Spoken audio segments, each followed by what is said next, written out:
पिछले लेक्चर में हमने मानव उत्सर्जन तंत्र का अध्ययन किया था, जिसमें 4 संरचनाएं थी: वृक्क, मूत्रवाहिनी, मूत्राशय और मूत्रमार्ग।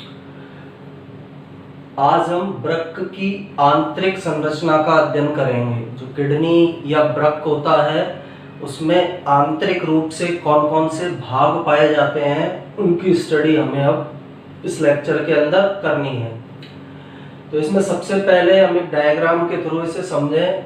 तो ये जो लाइनिंग वाला जो भाग दिखाई दे रहा है हमें वृक्क में, इस भाग को बल्कुट या कॉर्टेक्स कहते हैं। वृक्क का जो बाहरी भाग है आंतरिक संरचना में, उसे बल्कुट या कॉर्टेक्स के नाम से जाना जाता है।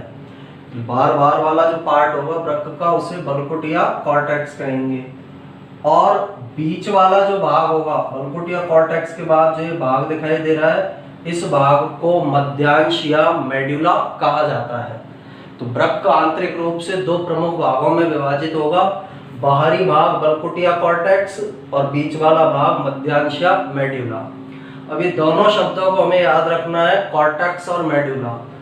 मनुष्य के अंदर जो संरचनाएं पाई जाती है, उनमें कोई सी भी संरचना हो, जैसे हम एड्रिनल ग्लैंड की बात करें तो एड्रिनल ग्रंथि का बाहरी भाग कहलाता है कॉर्टेक्स, एड्रिनल कॉर्टेक्स। अंदर वाला भाग कहलाता है एड्रिनल मेडुला। इसी तरह यहाँ पर वृक्क में बाहर वाला भाग कॉर्टेक्स और अंदर वाला भाग क्या कहलाएगा? मेडुला कहलाएगा। तो बाहर वाले भाग के लिए कॉर्टेक्स शब्द का यूज करते हैं, अंदर वाले भाग के लिए मेडुला शब्द का यूज करते हैं। कहीं भी हमारे शरीर के अंदर यदि किसी अंग में ये 2 भाग पाए जा रहे हैं तो उसमें इन शब्दों का यूज करेंगे। इसके बाद बाहरी भाग बल्कुट या कॉर्टेक्स है, बीच वाला भाग मेडुला या मध्यांश है। इसके ऊपर जो आवरण पाया जाता है किडनी या वृक्क के ऊपर, उसे रीनल कैप्सूल कहते हैं। रीनल शब्द वृक्क या किडनी से संबंधित है, तो इसलिए इसको रीनल कैप्सूल नाम दिया है। हिंदी में वृक्क संपुट बोला जाता है। नेक्स्ट, बल्कुट जो भाग है उसका कुछ भाग अंदर मेडुला के अंदर एंटर हो जाता है। ये जो भाग दिखाई दे रहा है हमें, ये बल्कुट का भाग है जो मेडुला के अंदर की तरफ प्रवेश कर जाएगा, या बल्कुट भाग के कुछ उभार मेडुला में धसे रहते हैं। मेडुला वाला भाग है तो इस मेडुला में बल्कुट भाग के कुछ उभार धसे हुए रहेंगे। इन उभारों को वर्तनी के स्तंभ कहा जाता है।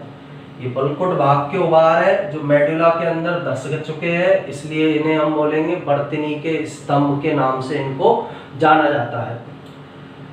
नेक्स्ट है, जो मेडुला भाग है उसके अंदर जब ये वर्तनी के स्तंभ धस जाते हैं, वर्तनी के स्तंभ या बल्कुट भाग के वर्तनी स्तंभ जब इसमें अंदर एंटर हो जाते हैं, तो मेडुला भाग के अंदर कुछ पिरामिड की आकृति की संरचनाएं बनती है। इन पिरामिड की आकृति की संरचनाओं को मेड्यूलरी पिरामिड या सामान्य रूप से पिरामिड कहते हैं। इस यानी वर्तनी के स्तंभ के अंदर धसने के कारण मेडुला भाग में कुछ पिरामिड के आकार की संरचनाएं बनेंगी। इन पिरामिड के आकार की संरचनाओं को मेड्यूलरी पिरामिड के नाम से जाना जाता है।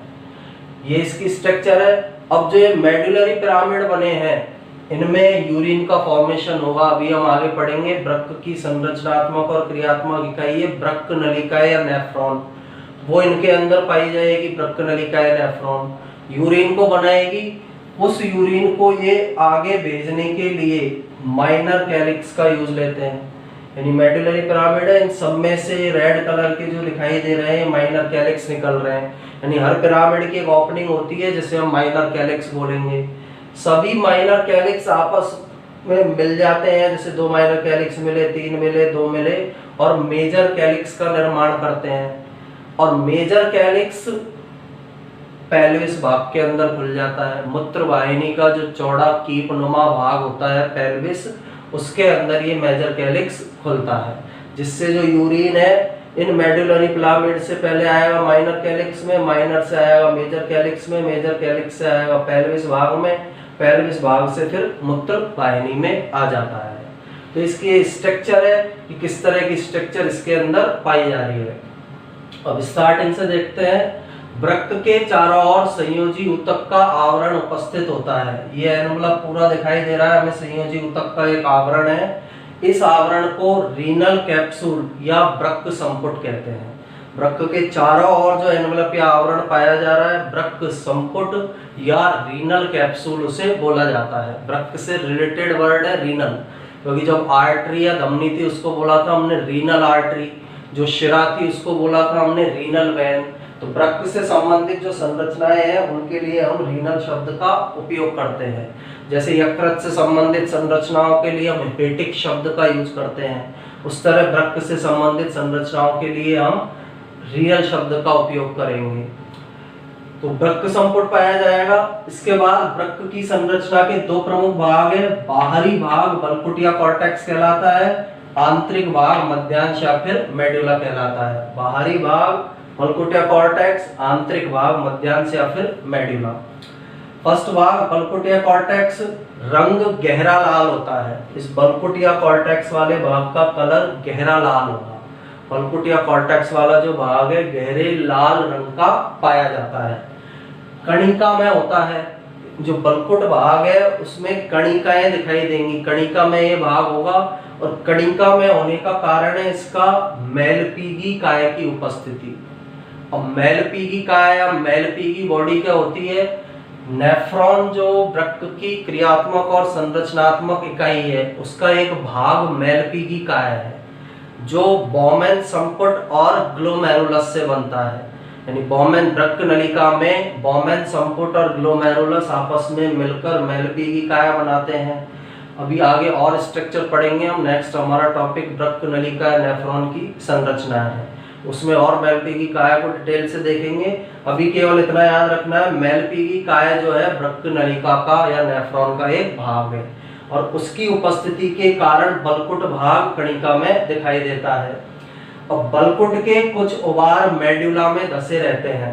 ये बल्कुट भाग है, इसके कुछ उभार अंदर मेडुला में धस जाते हैं। ये जो उभार हमें दिखाई दे रहे हैं, ये वाले जो उभार है, ये बल्कुट के उभार है। मेडुला भाग के अंदर जाकर ये धस गए। इन उभारों को बर्तनी के स्तंभ या कॉलम ऑफ बर्तनी कहा जाता है। यानी बल्कुट भाग के जो उभार मेडुला में अंदर की तरफ प्रवेश कर जाते हैं उन्हें बर्तनी के स्तंभ या कॉलम ऑफ बर्तनी के नाम से जाना जाता है। और बल्कुट भाग में वृक्क नलिकाओं के मैलपीगी काय स्ट्रक्चर होगी। पीसीटी प्रॉक्सिमल कॉन्वोल्यूटेड ट्यूब्यूल समीपस्थ कुंडलित नलिका होगी। डीसीटी डिस्टल कॉन्वोल्यूटेड ट्यूब्यूल दूरस्थ कुंडलित नलिका होगी। ये तीनों वृक्क नलिकाएं नेफ्रॉन के भाग है और ये बल्कुट या कॉर्टेक्स भाग में पाए जाते हैं। मैलपीगी काय, पीसीटी और डीसीटी। मैलपीगी काय समीपस्थ कुंडलित नलिका और दूरस्थ कुंडलित नलिका।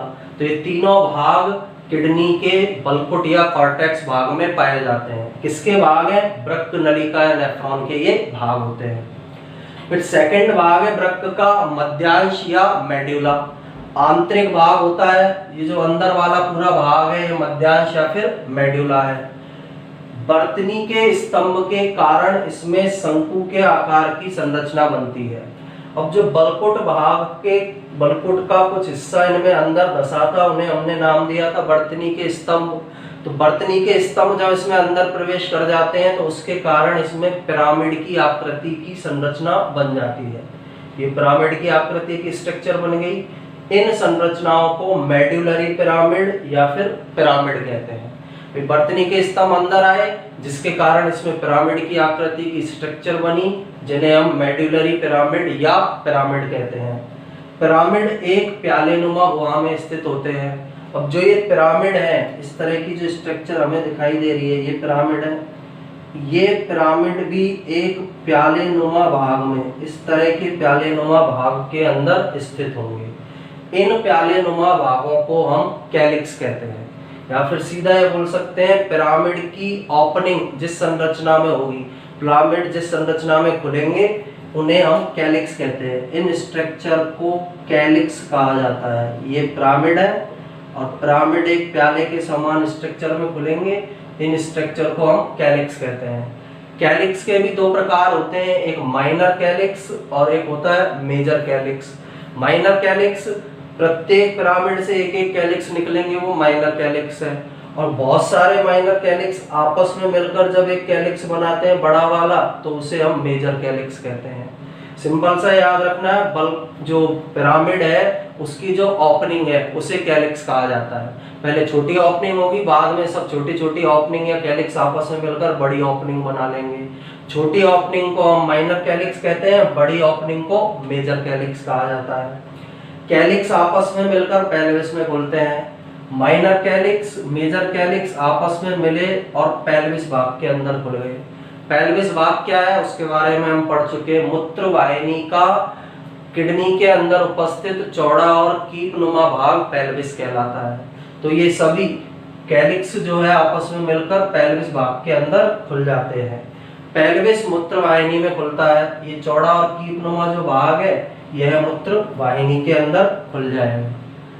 और मेडुला भाग में वृक्क नलिका या नेफ्रॉन के हेनले लूप और संग्रह नलिकाएं पाए जाते हैं। ये वृक्क नलिका या नेफ्रॉन की संरचना के भाग है। हेनले का लूप और संग्रह नलिका, ये संरचनाएं वृक्क के मेडुला भाग के अंदर पाई जाती है। भाई कॉर्टेक्स या बलकुट भाग के अंदर कौन सी स्ट्रक्चर मिली थी? मेलपीगी का पीसीटी और डीसीटी। और मेडुला भाग के अंदर वृक्क नलिकाओं की कौन सी संरचना मिलेगी? हेनले का लूप और संग्रह नलिकाएं। तो एक इंटरनल स्ट्रक्चर है कि आंतरिक रूप से वृक्क की संरचना किस प्रकार की होती है। इंपॉर्टेंट स्ट्रक्चर है।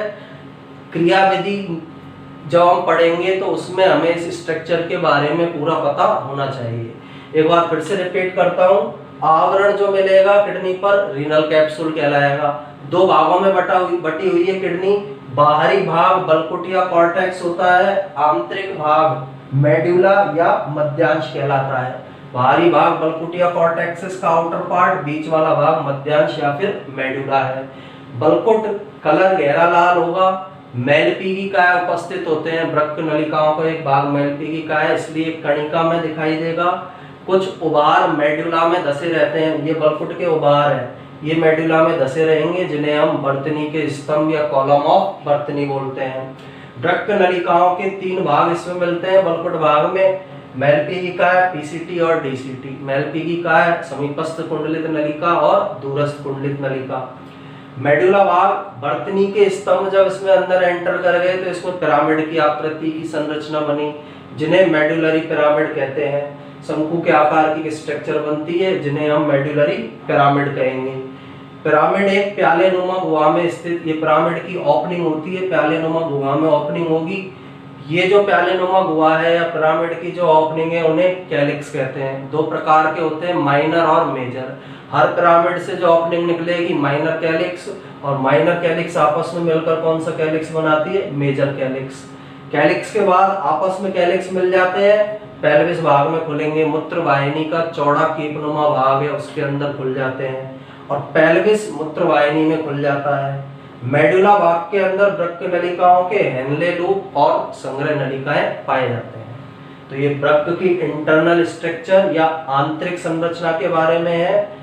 इसके भी नोट्स बनाने के लिए आप इसका स्क्रीनशॉट ले सकते हैं।